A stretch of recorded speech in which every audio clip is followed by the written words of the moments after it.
Hey y'all, how you doing? We are back on the mic. Well, I'm back. I'm by myself today. It's been a while since I've done this solo recording, um, but I am here to just do a quick overview of PT, what we've learned so far. A lot of this information was mentioned and given out by our guest speakers that we had. If you haven't checked it out, check out the last two episodes. Those were both physical therapy interview. These were both episodes wherein I had a physical therapist on as a guest. And so, especially the last one, he himself was a fellow, had he's about done with his fellowship, doing some great work out there on the PT realm, and also adding his own flair to it. I had such a fun time interviewing him and just chatting with him. So if you haven't checked that out, check that out. I think you will enjoy that episode very much, and everything else on the podcast, of course. But if you are somebody interested in PT, I would highly recommend you go and check that out.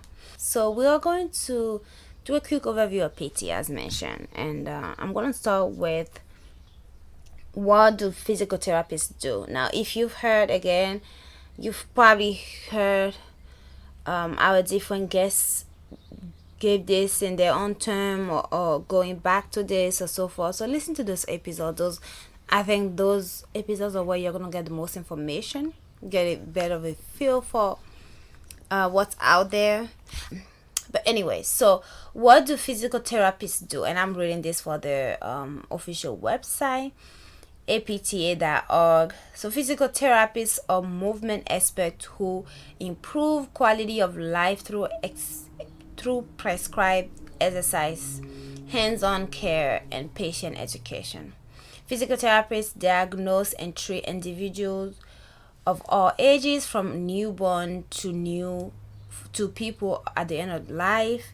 Many patients have injuries, disabilities, or other health conditions that needs treatment, but PTs also care for people who simply want to become healthier and to prevent future problems. So it goes on from there, but that sort of gives us a view into what they do.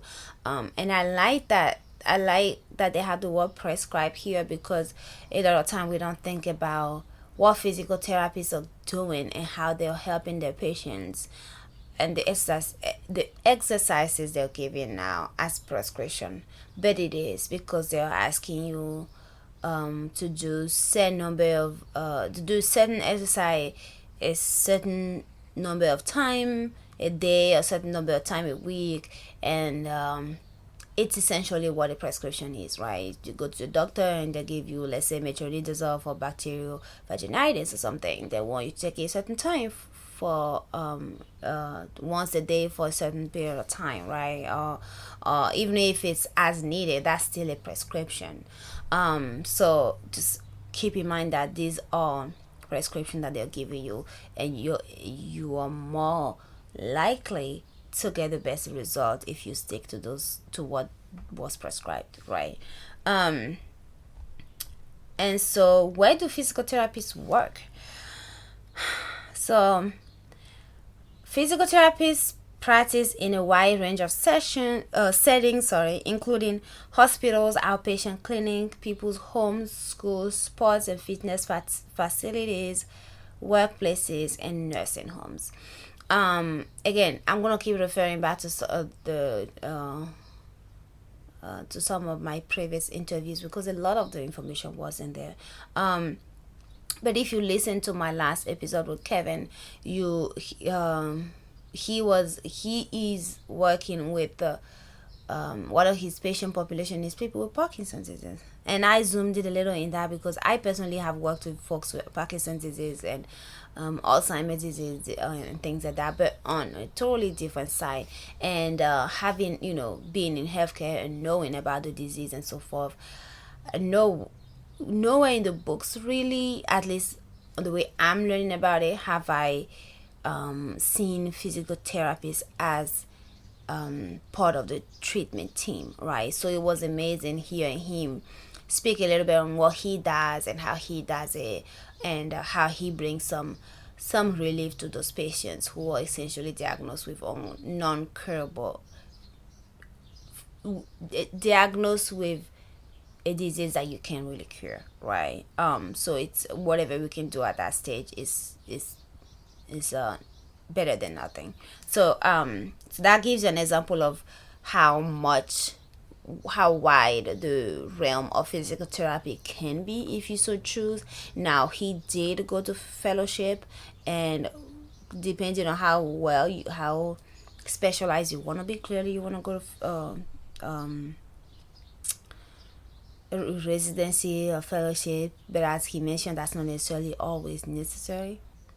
I'm going to refer back to him a few times, and including now, saying that if you are interested in PT but you have another interest and you're thinking, oh, PT and this other interest, let's say you're interested in PT but you like the brain, or PT but you like the heart, or what have you, and you're as of now unsure of how those two can work together, definitely talk to somebody who's in the field, such as Kevin.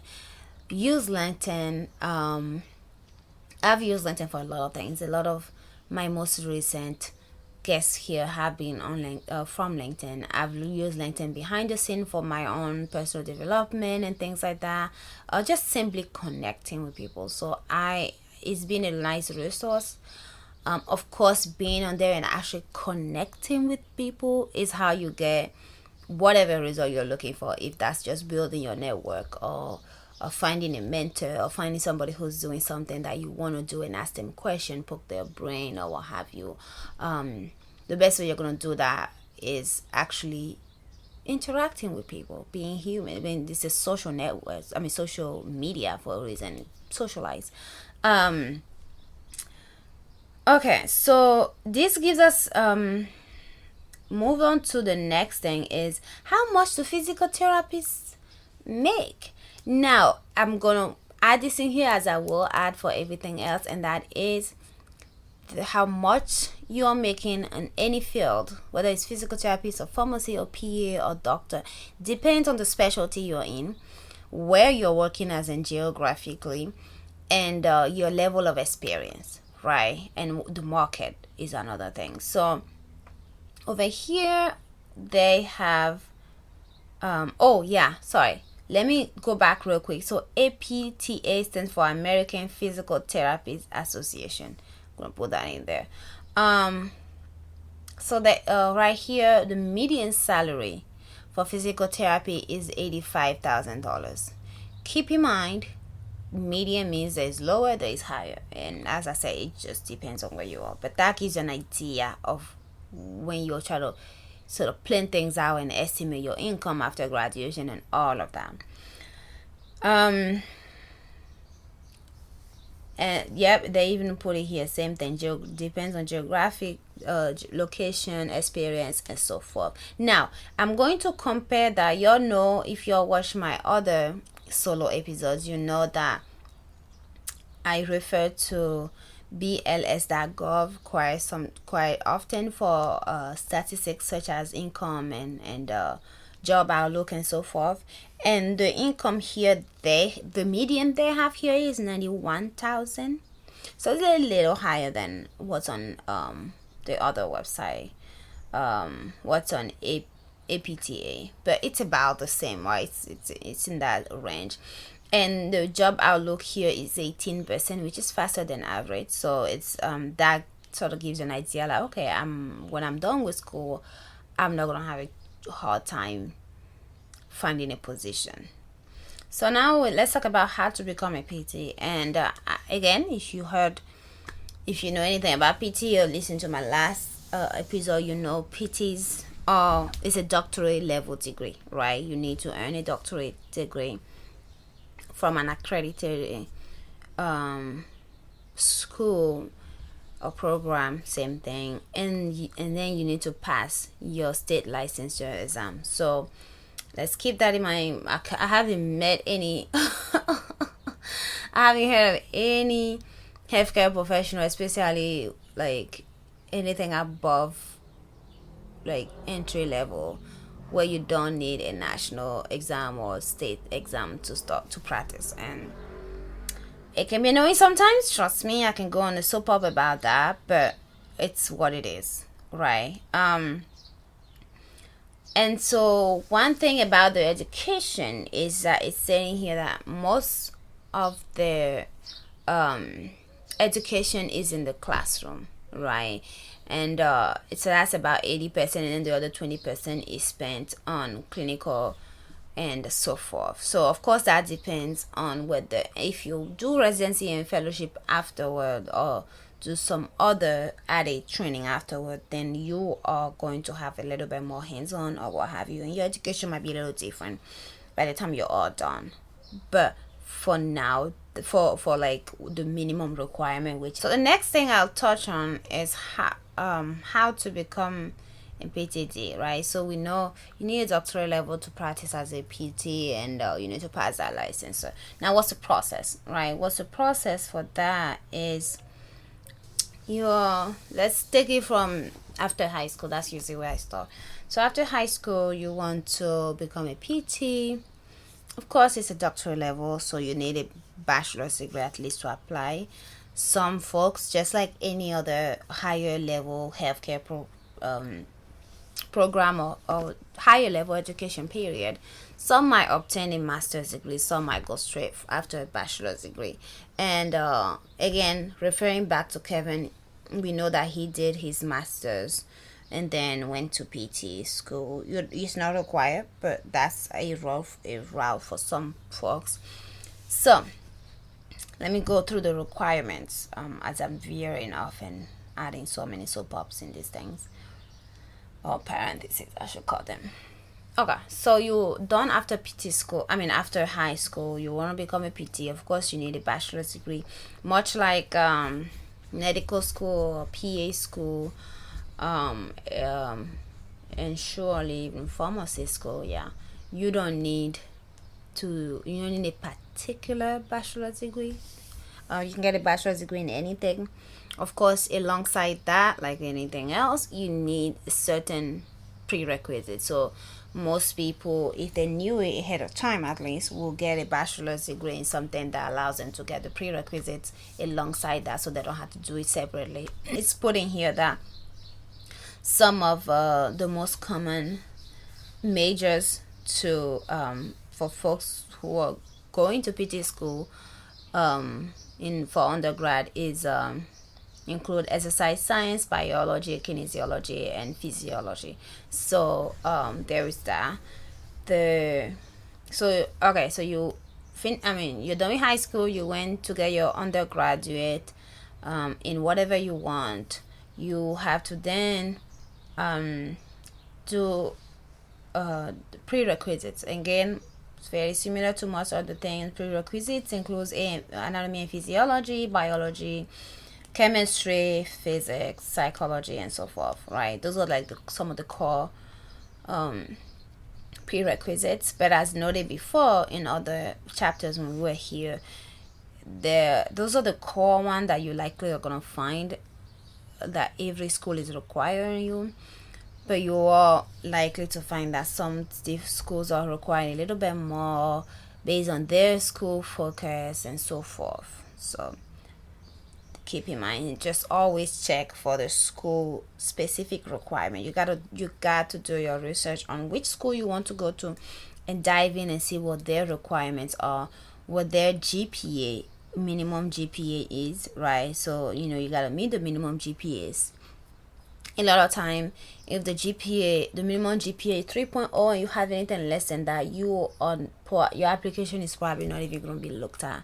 So if you apply with the GPA less than what's required, what you'll end up doing is wasting your time and money, essentially. Unless you have some dope connections that's gonna push your application through. Otherwise, then that's what you're looking at. I am not in that world of connections in that regard, so I don't know about that. I'm just gonna put it out there. But if you have other connections, utilize them. I'm not gonna say no to ya. So you got the GPA. Now you also need it's not required for every PT program, but many do require some physical therapy volunteer experience. So a lot of those are some of the requirements, and then letter of recommendation, of course. That's about it, and then you apply and you get in. So one point they made here is, of the people who go into PT school, fewer than 2% of them were PTAs before. So it's very small number of people. So as far as history and work-life balance are concerned, I've decided to take those out of these sections. Number one, because as much as I want to be complete, this is a baseline for you. And history, if you listen to my first few episode, you know history is just not one of my fortes, and I don't think it will add to the resources you need as a baseline anyway, as you're deciding on which, if any, of these paths you take in healthcare. Another thing is work-life balance, which again, it's so subjective. It's not black or white. It really depends for nearly all of these. If not, I can boldly say all of these careers that I'm covering, work-life balance is very subjective. It depends on where you work, what clinic you work in, or hospital, what setting you work in, what schedule you decide to make for yourself, your level of experience, which would then add to your options in work setting and so forth. So, and who you are as well, because some people, you can think work-life balance 60 hours a week is normal. They would think that's more than they need, whereas other people will think work-life balance at 30 hours a week is nothing. It's down the drain. So it really depends on the person's interpretation, and so many different factors that it just doesn't make sense for me to put in here. And so instead of putting it in here, I've made it a point to move it to my interview episodes. So a lot of time I'm asking my guests what their work-life balance is, and that will give you a subjective option. Like, that will give you an insight into their work-life balance, which again is not saying much about other people's work-life balance. But I think that will serve you better than to hear me mention it from some website I found on the internet, say about an article saying something, and so those are the two things I'm taking out of these sections. Just to wrap this up, PT school, right? So what PTs, we talk about what PTs do, who they are, and how to become a PT. So again, it's a doctorate program. After your high school, you need a bachelor's degree. You can get a bachelor's degree in anything, but keep in mind that you do have some prerequisites that you need to complete. Once you have the bachelor's degree, have the prerequisites. Some schools require volunteering activity in a PT setting. So once you have that and you have all the requirements of the school, your GPA is fit the minimum GPA requirement, then you apply to the program. Again, that's another research section that you have to do and pick the programs you want to apply to, and thus focusing on the prerequisites, GPA, of letter of recommendation, and all that they're asking for. And then once you apply and get in, you go through the program. It's about 3 years, and then there might be some 4 years depending on the program. After you're done with that, you can do residency, fellowship if you so choose.